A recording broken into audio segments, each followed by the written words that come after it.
دفاعی تجزیہ کار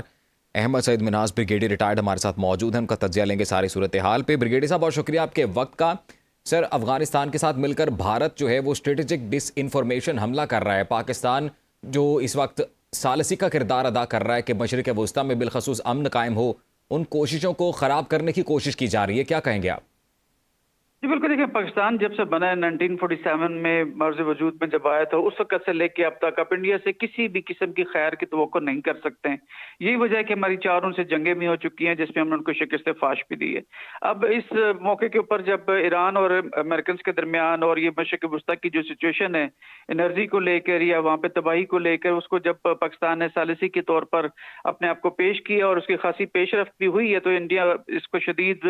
بوکھلاہٹ کا شکار ہے. کیونکہ انڈیا ہم سب جانتے ہیں کہ اس وقت آئسولیٹڈ ہے، اپنے آپ کو جو نیٹ ریجنل سیکیورٹی پرووائڈر سمجھتا تھا ساؤتھ ایشیا کے اندر، وہ اس کو اب کوئی پوچھتا نہیں ہے. یہی وجہ ہے کہ اب سے 3 دن پہلے جس طرح کے جے شنکر نے ان کے جو فارن منسٹر ہے جس طرح کی بازاری لینگویج استعمال کی تھی، وہ اس کی نیز ذہنیت اور بھارت کی ایک جو اپروچ ہے جو گھٹیا پن کی، اس کو بیسیکلی اجاگر کرتا ہے. اور اب جو ہے چونکہ انفارمیشن وارفیئر کا دور ہے، تو لہٰذا اسٹریٹجک لیول کے اوپر انہوں نے افغانستان کو ساتھ ملا کر پاکستان کے اوپر ڈس انفارمیشن وارفیئر ایک لانچ کی ہے. لیکن الحمدللہ ہمارے سائبر ونگ نے اس کو پوری طریقے سے بے نقاب کیا، اور اس وقت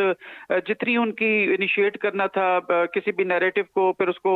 جو ہے پرولفریٹ کرنا تھا تھرو افغانستان، اور پھر اس کو ایمپلیفائی کرنا تھا تاکہ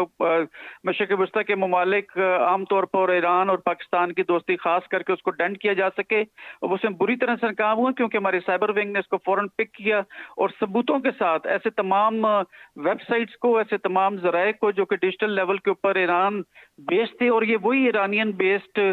جو ہے وہ ایسی نیٹ ورکس تھے جو کہ موساد اور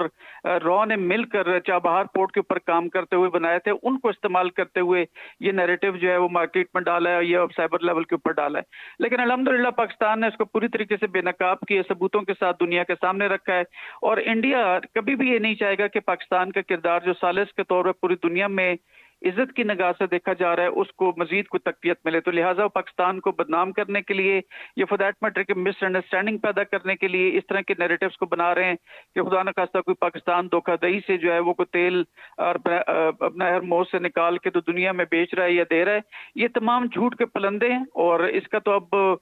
جو ہے وہ ایران نے بھی اس کو ڈینائی کیا ہے کہ ایسی کوئی بات نہیں ہے. تو لہٰذا اس وقت انڈیا کی جو بوکھلاہٹ ہے، ان کی اس طرح کی ایفرٹ سے، غلط بیانیاں بنانے سے،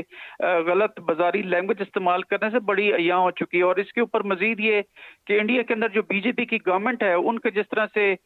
جو ہے وہ آزادی رائے کے اوپر جس طرح قدغن لگا کے بیٹھے ہوئے ہیں، اور سننے میں جیسے کل بھی آ رہا تھا ان کے اپنے میڈیا چینل اس کو چیز کو کرٹیسائز کر رہے تھے کہ وہاں پر آپ گورنمنٹ کے خلاف کوئی بات کر نہیں سکتے، چاہے وہ حقیقت پہ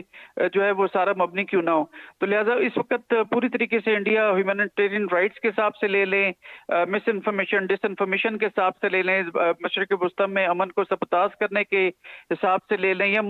دوسرے ممالک میں جا کے ایک ایسی اسٹیٹ جو اسپانسر کرتی ہو ٹیررزم کو، جو پاکستان تو اس سے افیکٹڈ ہے. اس سے پہلے ہم سب جانتے ہیں، وہ پرانی سٹوری ہو چکی، پوری دنیا اس کو جانتی. جیسے نیو یارک میں کینیڈا کے اندر انہوں نے جو خالستان کی لیڈرشپ کو قتل کرنے کی کوشش کی. تو اس وقت انڈیا پوری طریقے سے ایکسپوز ہے. صرف اور صرف ایک چیز ہے جس کی وجہ سے دنیا ان کے ساتھ کانٹیکٹ کرتے ہے، کیونکہ اربوں کی آبادی ہے،